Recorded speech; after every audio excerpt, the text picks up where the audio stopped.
Yuk pelan-pelan. Saya mulai dari Al-Baqarah dulu ayat 2 sampai 3. Dzalikal kitabu la raiba fi hudan lil muttaqin. Isi Quran akan memberi petunjuk pada orang-orang takwa. Jangan pernah diragukan. Siapa orang takwa itu? Ciri orang takwa, ciri pertamanya salat. Alladzina yu'minuna bil ghaib wa yuqimunas salat. Adalah orang yang beriman dan ghaib dan dia buktikan keimanannya itu dengan menunaikan salat. Nah, kalau dia bisa mengerjakan salat, itu bagian dari ciri takwanya. Sedangkan orang takwa dijamin oleh Allah di Quran surah ke-65 At-Talaq ayat 2 dan 3. Perhatikan jaminannya. Wa may yattaqillaha yaj'al lahu makhraja wa yarzuqhu min haitsu la yahtasib. 1. Wa may yattaqillaha, siapa yang bisa meningkatkan takwanya kepada Allah. Anda tingkatkan takwa. Siapa yang bisa menaikkan takwanya kepada Allah, yaj'al lahu makhraja. Ini jaminan Quran. Awas, kalau Adi Hidayat menjamin seseorang, Anda boleh ragu. Tapi kalau Allah yang menjamin kita semua, tidak ada peluang bagi kita untuk menolaknya. Siapa yang bisa meningkatkan takwanya, kata Allah, yaj'al lahu makhraja, maka kami akan berikan kemudahan pada setiap kehidupannya. Kami akan berikan solusi dari setiap masalah-masalahnya. Bahasa singkatnya, orang yang takwanya meningkat, maka hidupnya pasti, kata Allah, akan mudah. Saya ulang. Kata Allah, orang yang takwanya meningkat, ini rumusnya, persamaannya, hidupnya dijamin akan mudah.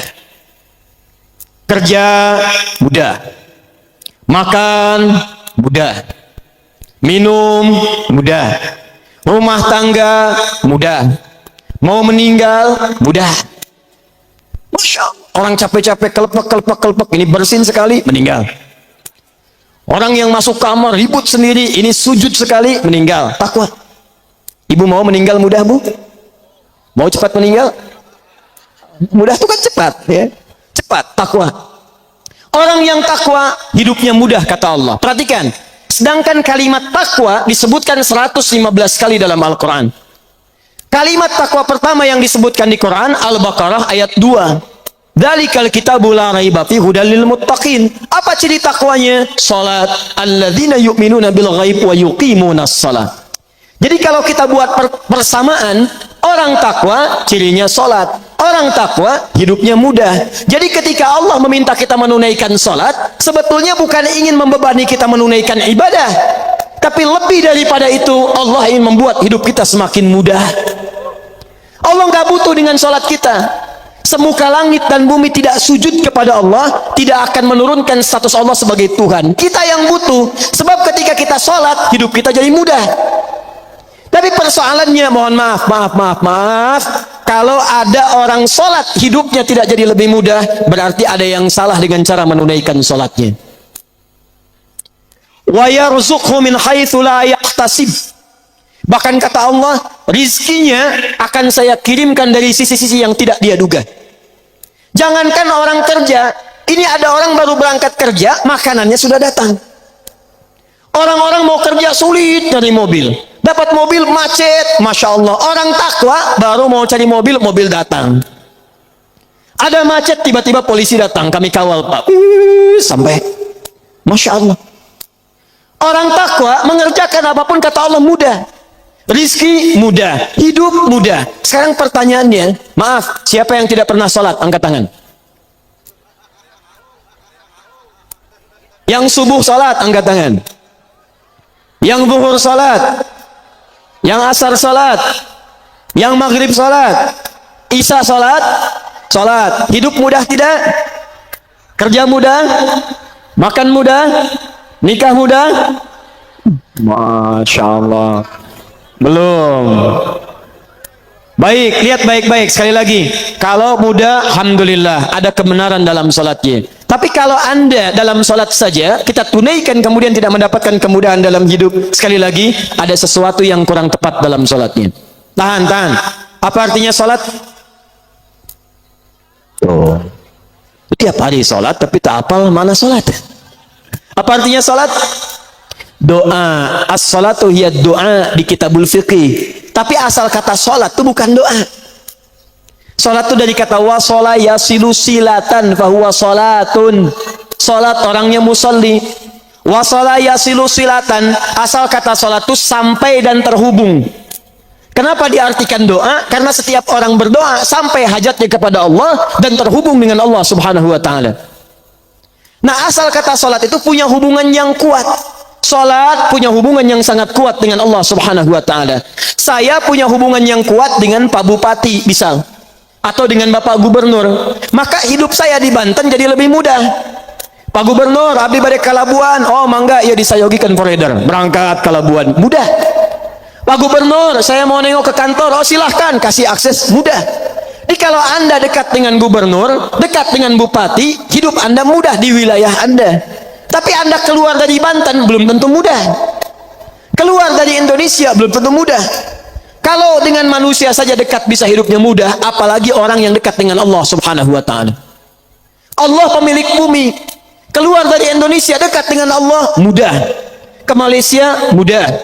Maaf, ke Amerika mudah, ke Afrika mudah. Jadi jaminan pertama dalam Al-Quran, orang yang benar salatnya akan punya hubungan dekat dengan Allah Subhanahu wa ta'ala. Maka jaminannya, yaj'al lahu makhraja wa yarzuqhu min haitsu la yahtasib. 2. Quran surah ke-13 ayat ke-28. Ditafsirkan dengan Quran surah ke-20 ayat ke-14. Ala bidzikrillahi tatma'innul qulub. Yakinkan pada dirimu kalau zikirmu benar kepada Allah, maka dampaknya ke hati akan tenang. Tahan. Yakinkan pada dirimu kalau zikirmu itu benar kepada Allah, maka dampaknya ke hati akan tenang. Bapak Ibu sekalian, ayat Quran surah ke-13 Ar-Ra'du ayat ke-28 menyampaikan orang yang zikirnya benar itu hatinya akan cenderung tenang. Sedangkan dalam Al-Quran di antara makna zikir itu artinya salat. Pak, Bapak pasca salat subhanallah, subhanallah, alhamdulillah itu zikir. Dalilnya Quran surah ke-4 ayat 103. Ibu ba'da salat berdoa, Allahumma rabbana atina fid dunya hasanah. Doa itu zikir. Dalilnya Quran surah ke-7 ayat ke-205. Wadhkur rabbaka fi nafsika tadarruan wa khifatan wa dunal jahri minal qaul. Saat kita berdoa, ya Allah, ya Allah, ya Allah, itu zikir. Baca Quran. Ba'da salat Anda baca Quran, Al-Ikhlas, Al-Falaq, An-Nas, ayat kursi, 5 ayat pertama Al-Baqarah. Itu semua zikir. Dalilnya Quran surah ke-15 ayat ke-9. Inna nahnu nazzalna dzikra wa inna lahu lahafizun. Kami turunkan Al-Quran sebagai zikir. Jadi kalau kita selesai salat, qul huwallahu ahad, qul a'udzu birabbil falaq, qul a'udzu birabbin nas, Allahu la ilaha illa huwal hayyul qayyum, itu kita sedang berzikir pada Allah Subhanahu wa taala. Menghafal Quran, berzikir. Bahkan orang yang hafal Quran, zikirnya 4 kali lipat dibandingkan dengan orang-orang biasa. Karena hafalan Quran disebutkan oleh Quran 4 kali dibandingkan dengan bacaannya saja. Quran surah 54, ayat 17, ayat 22, ayat 32, ayat ke-40. Walaqad yassarnal Qur'ana lidzikri. Kami telah mudahkan Al-Quran untuk dihafalkan. Menghafal Quran, bahasa Qurannya bukan hifzi, tapi zikri. Jadi orang yang sedang menghafal Quran sedang zikir. Bismillahirrahmanirrahim. Subhanalladzi asra bi'abdihi lailan minal masjidil haram. Zikir. Alhamdulillahilladzi anzala ala 'abdihil kitab. Zikir. Sampai ke An-Nas. Tapi tahukah Anda puncak zikir itu ada pada salat. Kenapa puncak zikir disebut dengan salat? Karena salat menghimpun semua jenis zikir yang tadi disebutkan. Anda selesai salat mengucapkan Allahu Akbar, Allahu Akbar, Subhanallah, Alhamdulillah. Dalam salat bukankah Anda bacakan itu? Anda memulai salat Allahu Akbar. Mau ruku Subhana rabbiyal azim wa bihamdi. Sujud Subhana rabbiyal a'la. Kalimat-kalimat zikir yang biasa disebutkan muncul dalam salat. Baca Quran itu zikir. Bukankah dalam salat baca Quran? Al-Fatihah itu Quran. Setelah baca Al-Fatihah kita baca Quran. Berdoa itu zikir. Bukankah salat disebut dengan doa? ruku, doa. Duduk di antara dua sujud, doa. Jadi kalau ada orang berzikir saja baca Quran bisa tenang, maka orang salat, Quran surah ke-20 ayat ke-14. Innani anallahu la ilaha illa ana fa'budni wa aqimis salata li zikri. Kata Allah, tunaikan salat sebagai zikir kepada saya. Orang yang zikir itu hatinya tenang. Jadi kalau ada orang salat menghimpun semua jenis zikir, belum tenang hatinya, ada yang salah dalam salatnya. Jadi mohon maaf Bapak Ibu sekalian, baca Quran saja, kalau benar bacanya kata Allah, itu hatinya tenang. Ibu kalau nggak percaya silakan Bu ya. Akhir bulan sedang gelisah. Uang belanja belum datang. Belum gajian. Gelisah. Kata Quran gampang. Tidak usah mengeluh. Jangan bikin status. Ini gaji belum turun, nulis di Facebook. Belum gajian. Tungguin komennya. Buang-buang waktu. Kata Allah, kalau hati ingin tenang, ada 5 amalan. Di antaranya tadi, baca Quran. Buka mushaf, ambil wudhu, baca Quran. Saat Anda baca Quran, seketika ketenangan diberikan kepada kita. Tapi ada yang hebat. Ada satu amalan yang menghimpun semua jenis zikir. Quran dihimpun, zikir bacaan kalimat thayyibah dihimpun, hafalan Quran dihimpun. Apa itu? Salat. Jadi kalau bapak dan ibu sehari minimal 5 kali salat, tapi tidak memberikan ketenangan pada jiwa kita, itu ada yang salah dalam salatnya. Ada yang tidak tepat dalam penunaiannya. Hati-hati, hati-hati. Nanti kita akan bahas satu-satu caranya. 3. Saya agak pelan-pelan ya. Awas, awas. Kadang-kadang ketenangan itu penting. Dan nanti ada pembahasan khusus. Kadang-kadang orang yang punya harta itu dibandingkan dengan yang mendapatkan ketenangan jauh nilainya. Kadang-kadang ketenangan lebih penting dibandingkan harta yang dipegang. Saya tanya ibu deh, Bu, ibu pilih mana? Kaya tapi gelisah atau miskin tapi tenang? Sudah, nggak ada pilihan ketiga, nggak usah maksa. Kaya tapi gelisah atau miskin tapi tenang? Oh, ayo ya orang-orang apa pilihan ketiga? Sudah pindah 3. Sakit tapi tenang atau sehat tapi gelisah? Oh, anggar we katilu ini. Sudah 3. Saya percepat saja lah. Agak cepat karena ini masih mukadimah nih, kita belum mulai. Belum mulai kita, saya belum serius ini. Sampai jam berapa Pak? Amin. Ayo mau nggak tabu 2? Saya mah jam 12 pulang. Sudah 3. Saya cek dulu. Tadi kalau orang sholatnya benar, 1 apa? Hidupnya mudah. 2 apa? Hatinya tenang. 3. Orang yang sholatnya benar, itu dijamin oleh Al-Quran, doanya akan cepat dikabulkan oleh Allah Subhanahu Wa Taala. Sudah, jangan, tidak cukup dengan amin. Lihat dulu. Ibu anaknya mau sekolah, berdoa. Ada yang mau menikah, berdoa. Ada yang cari kerja, berdoa. Awas, awas.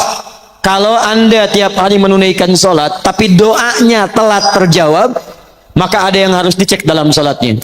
Karena orang yang sholatnya benar, itu Masya Allah, mohon maaf, jangankan doa biasa. Orang yang meminta kepada Allah, bahkan yang kata manusia mustahil, itu kalau sholatnya benar bisa dikabulkan oleh Allah Subhanahu Wa Taala.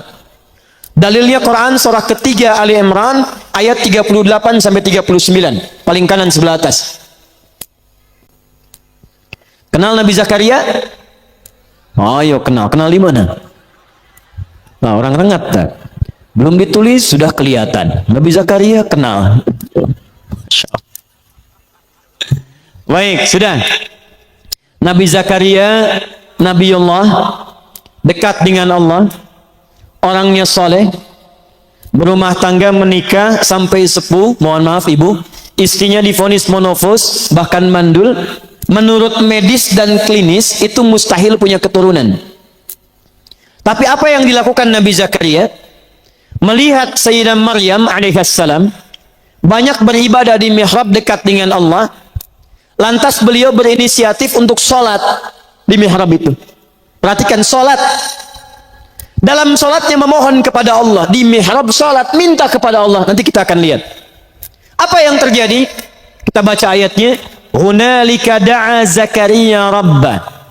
Di mihrab itulah Nabi Zakaria berdoa kepada Allah Rabbnya. Qala rabbi habli min ladunka dzurriyyatan thayyibah. Ia memohon, ya Allah, mereka mengatakan manusia saya tidak akan mungkin punya keturunan.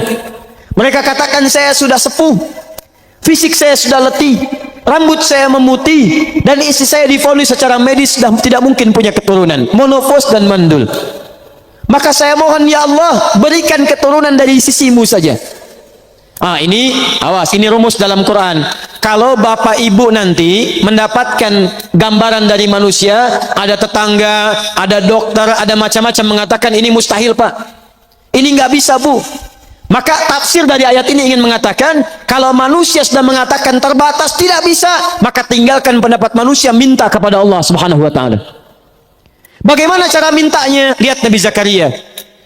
Qala rabbi habli min ladunka dzurriyyatan thayyibah innaka sami'ud du'a. Ya Allah, manusia mengatakan saya enggak mungkin punya keturunan. Saya mohon darimu saja ya Allah yang tidak punya batas dalam kuasa. Engkau pasti mendengar doa saya. Kalau pada yang Maha mendengar saja tidak dikabulkan, kepada siapa lagi saya mesti minta? Nah, yang paling menarik, Nabi Zakaria itu mintanya dalam keadaan apa? Apakah sedang duduk? Apakah sedang makan? Apakah sedang tiduran? Lihat ayat 39 nih. Begitu selesai berdoa, perhatikan, selesai berdoa, tiba-tiba turun malaikat. Fanadathul malaika wa huwa qa'imun yusalli fil mihrab. Tiba-tiba turun malaikat menyampaikan kepada beliau, annallaha yubashshiruka bi Yahya. Jadi baru selesai berdoa, turun malaikat. Hei Yahya, hei Zakaria, kamu dapat kabar gembira dari Allah, kamu akan punya keturunan. Bahkan langsung namanya dari Allah, Yahya. Dari kata Al-Hayyu, artinya hidup. Yang mustahil kata manusia, lahir dari rahim seorang perempuan yang menopos dan mandul bayi yang hidup. Kata Allah, bagi saya nggak ada yang mustahil. Jadi hidup. Kapan dia berdoanya? Wa huwa qa'imun yusalli fil mihrab. Ternyata beliau berdoanya masih berdiri dalam sholatnya. Nabi Zakaria sholat bu, berdoa kepada Allah. Sholatnya belum tuntas. Perhatikan dahsyatnya. Sholatnya belum selesai, doanya sudah dikabulkan. Belum selesai sholatnya, kata Quran, qaimun yusalli. Beliau masih berdiri dalam sholatnya. Sholatnya belum tuntas. Minta kepada Allah dalam sholat. Sholatnya belum salam, belum selesai. Baru selesai berdoa, langsung dikabulkan. Ini orang sekarang, sholat sudah tuntas. Dalam sholat minta, Rabbik firli, warhamni, wajburni, sampai minta ke-7 sampai 8 permintaan. Sujud minta lagi, berdiri minta lagi, ruku minta lagi. Bahkan setelah sholat pun masih minta. Ya Allah, mohon berikan saya rizki. Tadi yang dalam sholat apa? Yang tadi warzukni. Warzuk itu berikan saya rizki. Selesai sholat masih minta juga, tapi belum terkabulkan juga. Nabi Zakaria minta berdoa dalam sholat. Sholat belum selesai dikabulkan. Ada orang sekarang minta, maaf, sudah selesai sholat belum dikabulkan juga. Apa yang salah dalam sholatnya? Itu yang nanti kita akan lihat. Awas, hati-hati. Nanti saya tunjukkan beberapa dalil, bahkan dalam hadis, bila seseorang benar dalam menunaikan sholatnya, bahkan Masya Allah, hal yang menurut manusia mustahil pun, itu bisa terkabulkan di sisi Allah Subhanahu wa ta'ala. Makanya Bapak Ibu silahkan cek Nabi Muhammad SAW dalam sholatnya beliau meminta berdoa kepada Allah. Para ulama-ulama kita yang soleh, bahkan maaf bu ya Pak, ada ulama mau berjihad, sholat pertama kali dilakukan. Ada yang mau nulis kitab, itu sholat dulu. Sholat. Begitu sholat dikerjakan, semuanya mudah. Itu yang menaklukkan Jakarta dari Portugis.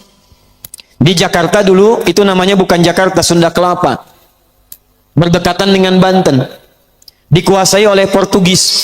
Datang ke Indonesia, ke Nusantara lewat Malaka, Selat Malaka tahun 1511. Menguasai wilayahnya wilayah Portugis, wilayah Sunda Kelapa.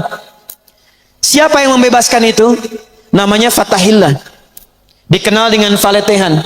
Itu menantu Sunan Gunung Jati. Menikah dengan anak keduanya perempuan. Anak pertama namanya Muhammad, anak keduanya perempuan menikah dengan Fathullah atau Fatahillah. Datang kemudian ditugaskan untuk membebaskan Sunda Kelapa. Sebelum berangkat, sholat, wudhu, minta kepada Allah. Begitu berangkat dimudahkan oleh Allah Subhanahu wa ta'ala. Wa ma ramaita idh ramaita. Bukan panah yang kau lemparkan, tapi Allah yang memberikan kemudahan-kemudahan dalam semua itu. Berhasil dibebaskan di bulan Ramadan, tanggal 22 Ramadan tahun 933 Hijrah. Bertepatan dengan 22 Juni 1527. Begitu dibebaskan, karena tahu yang membantunya Allah, maka diganti nama Sunda Kelapa menjadi nama yang ditetapkan dalam Al-Quran. Surah ke-48 ayat pertama. Inna fatahna laka fatham mubina. Fatham mubina dalam bahasa lokal disebut dengan Jayakarta, disingkat Jakarta. Sampai sekarang ulang tahun Jakarta 22 Juni. Siapa itu Fathullah? Menantu Sunan Gunung Jati. Siapa Sunan Gunung Jati? Namanya Syarif Abdullah. Siapa Syarif Abdullah? Anaknya Syarif Abdullah. Siapa Syarif Hidayatullah? Syarif Hidayatullah anaknya Syarif Abdullah. Syarif Abdullah anaknya Ahmad Jumadil Kubra. Siapa si Ahmad Jumadil Kubra? Satu di antara 9 wali yang pernah menyampaikan risalah dakwah di Nusantara. Beliau punya 2 orang anak, satu Syarif Abdullah, yang kedua Maulana Ishaq. Syarif Abdullah itu nanti yang kemudian menikah dengan seorang perempuan namanya Syarifah Mudaim. Siapa Syarifah Mudaim? Namanya Rara Santang, lahir tahun 1426. Dia punya kakak namanya Walang Sungsang, ganti nama jadi Abdullah Iman, lahir tahun 1423. Siapa bapaknya? Bapaknya namanya Prabu Siliwangi, menikah dengan siapa? Nyai Subang Larang. Siapa Nyai Subang Larang? Muridnya Syekh Hasanuddin. Siapa Syekh Hasanuddin? Pernah belajar ilmu Quran di Mekah. Mekah dikenal dengan Ummul Qura, maka dikenal dengan Syekh Qura. Di mana tempatnya? Di Karawang. Dari situ kemudian ditugaskan pulang ke kakeknya Prabu Siliwangi, diberikan wilayah di Gunung Jati, dikenal dengan Sunan Gunung Jati. Punya menantu Fathullah, datang membebaskan Sunda Kelapa, dikirimkan saudaranya Syekh Maulana Hasanuddin kemana? Ke Banten. Sampai sekarang kemudian jadi kampus di wilayah Serang. Nyambung. Anak keduanya Maulana Ishaq. Dari Maulana Ishaq tadi melahirkan siapa? Melahirkan Kiai Haji Ahmad Dahlan, pendiri Muhammadiyah, tanggal 18 November tahun 1912. Saudaranya Kiai Haji Hasim Asy'ari mendirikan Nahdlatul Ulama, disingkat dengan NU, tanggal 31 Januari tahun 1926. Jadi NU dengan Muhammadiyah itu bersaudara pendirinya. Berasal dari Ahmad Jumadil Kubra. Siapa Ahmad Jumadil Kubra? Keturunan dari Ali Zainal Al-Kabir. Siapa Ali Zainal Al-Kabir? Keturunan Ali Zainal Abidin. Siapa Ali Zainal Abidin? Dari Al-Husain. Al-Husain adiknya Al-Hasan. Al-Hasan anaknya Ali bin Abi Thalib. Suaminya Fatimah Az-Zahra, putri Rasulullah sallallahu alaihi wasallam. Masih nyambung. Jadi saya kembalikan ya. Nah, nyampe kadinya teteh. Diulangi deh. Jadi kalau orang sholatnya benar, orang sholatnya bagus, kita kembalikan ke awal, maka doa-doanya akan cepat dikabulkan oleh Allah Subhanahu wa Ta'ala. 4. Gak cepat. Orang yang sholatnya benar,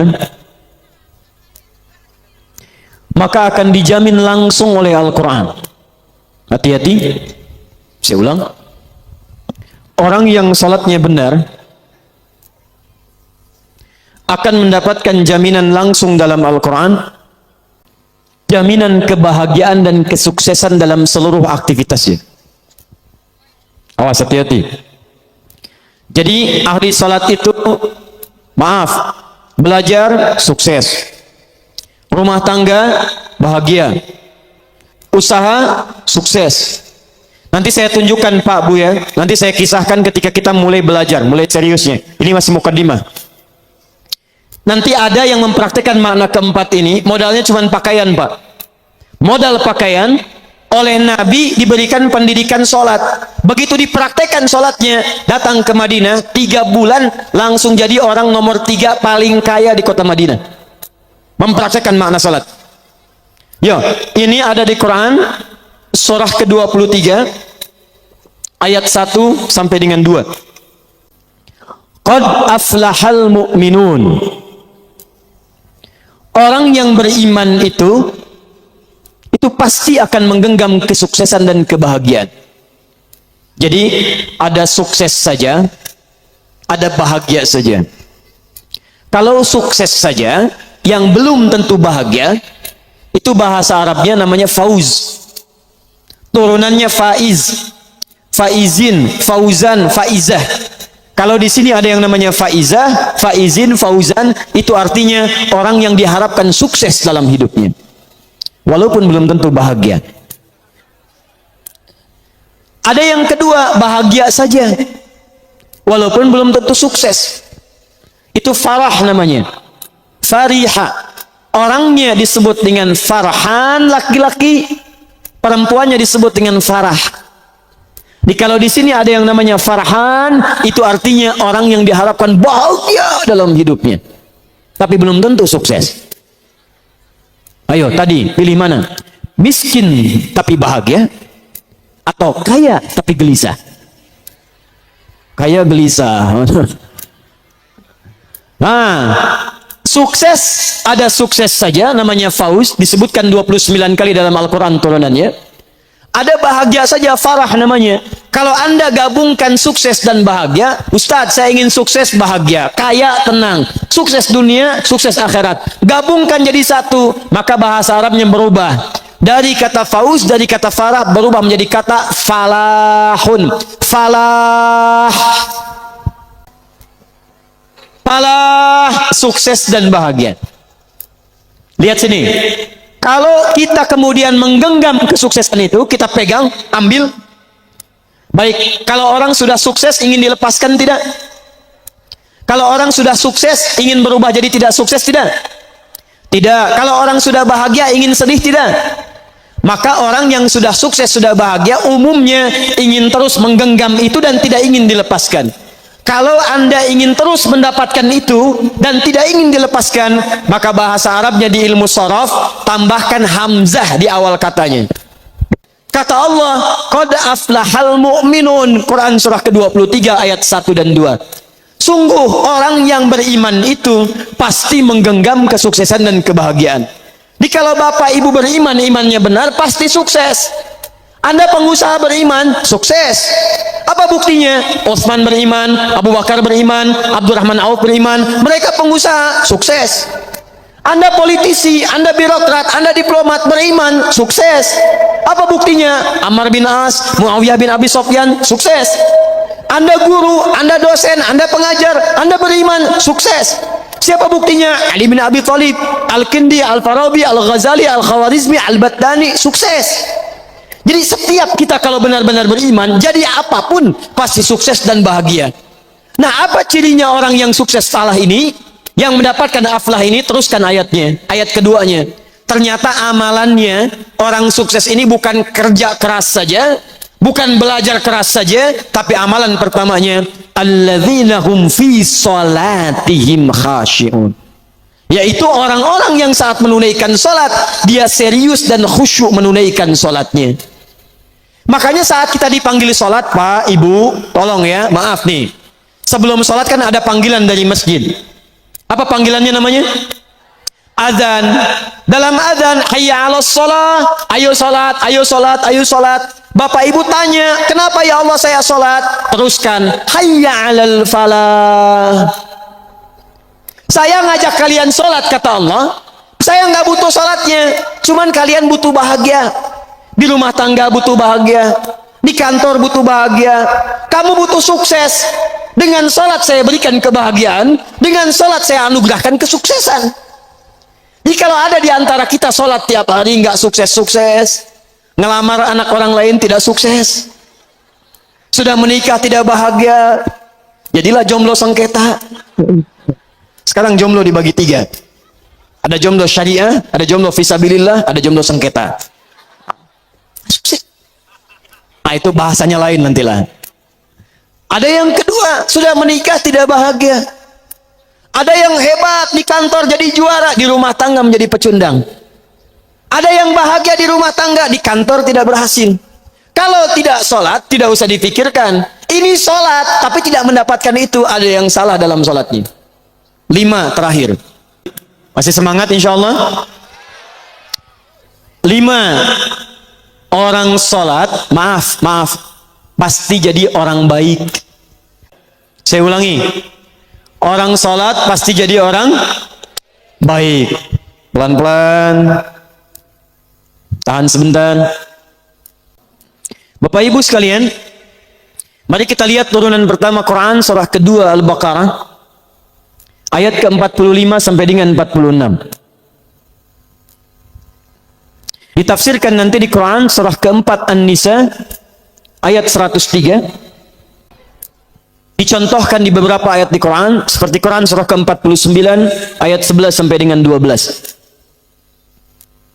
Saya bacakan ayatnya dulu, Al-Baqarah ayat ke-45 sampai 46. Wasta'inu bis-sabri was-salah wa innaha lakabiratun illa 'alal khashi'in. Dan jika Anda punya persoalan, jika Anda punya permintaan, maka mintakanlah pertolongannya kepada Allah. Sabar dengan sabar. Jadi kalau sedang punya masalah, kata Allah, jangan mengeluh. Awas, hati-hati. Kalau diturunkan masalah, kita mendapatkan ujian, maka kalimat Qur'annya jangan mengeluh. Tidak ada satupun ayat Quran memerintahkan kita mengeluh. Kalau ada ayat Quran satu ayat saja meminta kita mengeluh, maka saya akan jadi orang pertama yang mengeluh.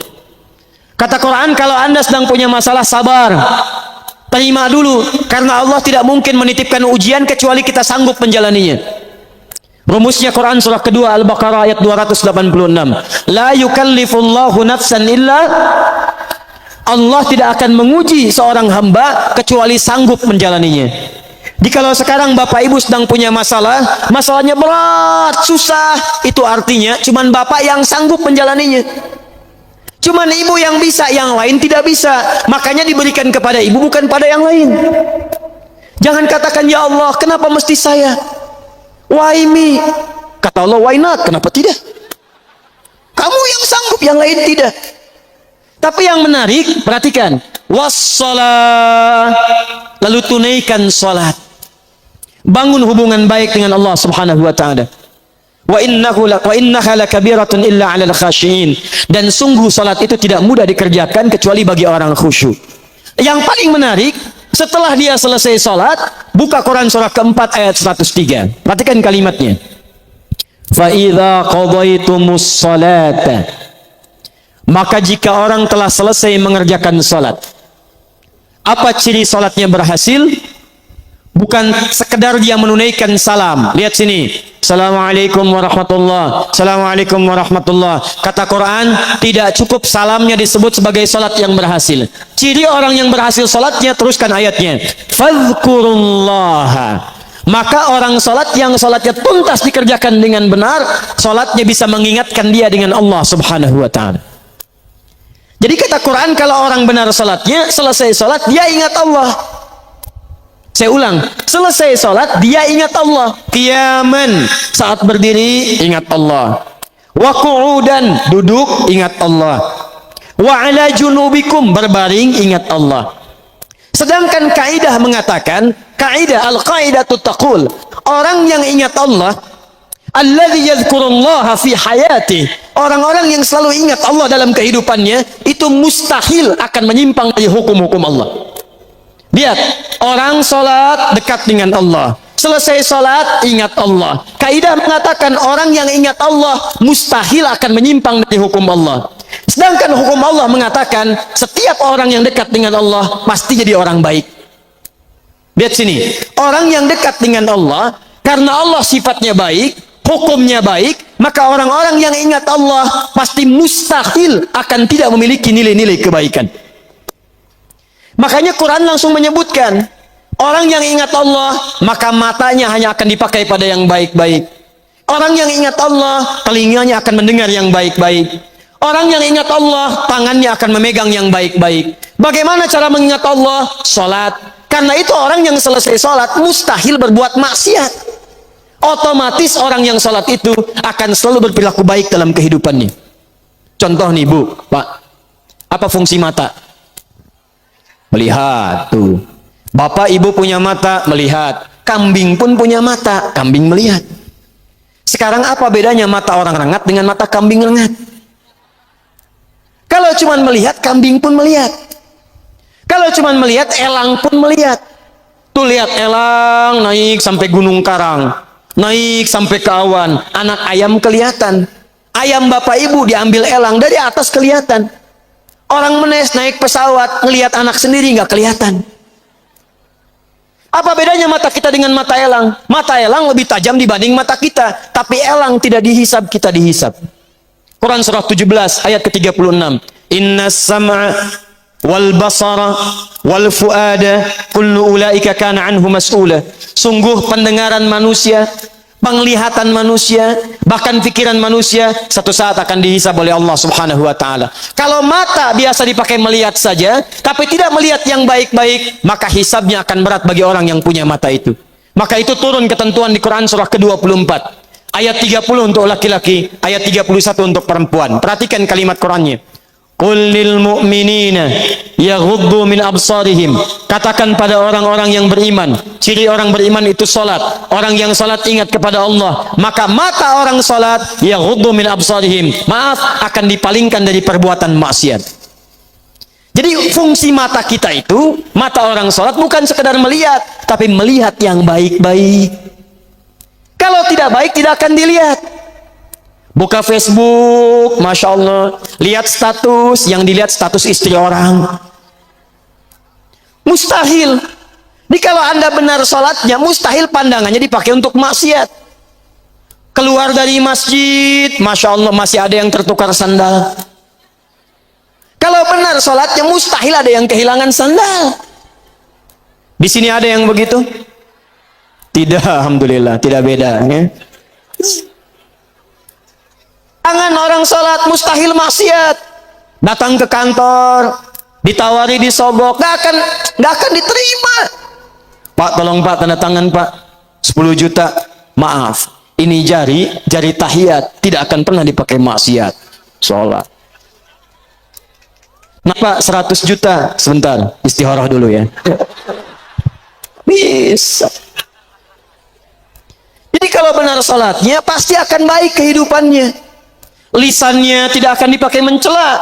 Turun Quran surah 49 ayat ke-11. Ya ayyuhalladzina amanu, iman. Iman pasangannya amal soleh. Turunan amal soleh salat. La yaskhar qaumin qaum, jangan saling mencela. Jadi kalau ada orang salat masih mencela, ada yang salah dalam salatnya. Ini belum salat sudah dicela imamnya. Siapa imamnya? Oh si fulan. Ah, mungah. Oh, Masya Allah. Itu. Ada orang sekarang suka mencela? Ada yang suka bertengkar? Ada. Kalau orang itu sholat, berarti ada yang salah dalam sholatnya.